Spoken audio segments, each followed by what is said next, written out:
Today's video, I'm going to teach you how to edit Navigation tab on Weebly. Your site's navigation is managed entirely from the Pages tab inside the Weebly editor. That's where you can rearrange the order of items, create drop-downs, hide pages from the menu, rename them, and add new pages or links. The best part is that your changes appear right away in the editor, and when you create a new page, Weebly adds it to the navigation automatically.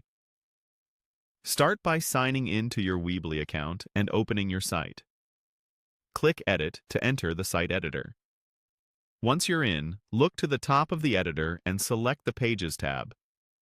This opens the page list on the left side, which controls what shows in your navigation. To reorder your navigation tabs, click and hold a page in that list and drag it up or down. The order you see here matches the order of your site's menu, so moving a page higher makes it appear earlier in the navigation. If you're planning a simple structure, keep your most important pages, like Home or Contact, near the top so they're easier to find. To create a submenu, also known as a dropdown, drag a page slightly to the right beneath another page. When you see it indent, release your mouse.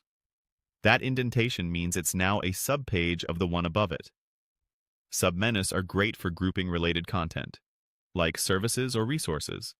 Keep dropdowns concise so visitors don't have to hunt for what they need.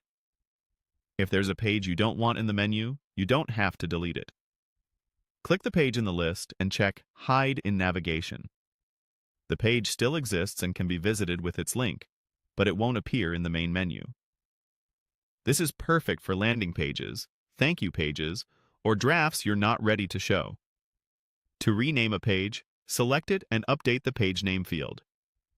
That name is exactly what visitors will see in your navigation, so use short, clear labels. Think in terms of what a first-time visitor expects to find. To add something new, click the plus icon in the Pages panel. Choose whether you want a standard page, a blog page, or an external link. External links can point to another website or a specific resource. After adding, Weebly places it in the menu, and you can drag it to the right spot or nest it under a parent page. That's all you need to manage your Weebly navigation. Use the Pages tab to fine-tune the order, organize drop-downs, hide what doesn't belong in the menu, rename items for clarity, and add new pages or links as your site grows.